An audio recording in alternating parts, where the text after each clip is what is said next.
Police প্রশাসন দিয়ে তার উপর নাকি চাপ তৈরি করা হয়েছিল, অনেক অভিযোগ। এবং বাধ্য হলেন মুকুল বাধ্য হলেন তৃণমূলে ফিরে যেতে।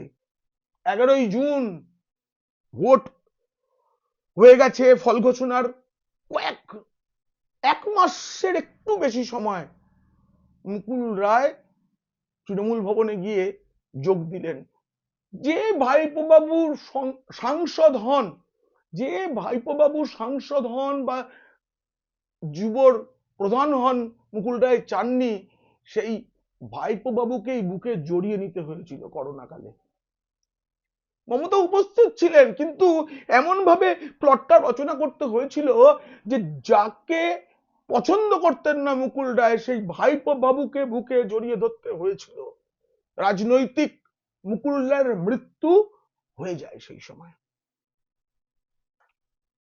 এরপরে তো তাকে নিয়ে বিতর্ক যেমন বাড়তে থাকে, তেমন করে মুকুল রায়ের অসুস্থতাও বাড়তে থাকে। এরই মধ্যে শ্রীকৃষ্ণ রায়ের মৃত্যু, কথাবার্তা অসংলগ্ন হতে থাকে মুকুল রায়ের, তিনি নিরুদ্দেশ হয়ে যান বলে রটানো হয় আসলে মুকুল রায় বিজেপিতে ফিরে যেতে চেয়েছিলেন। বিজেপি তখন আর নিতে প্রস্তুত ছিল না।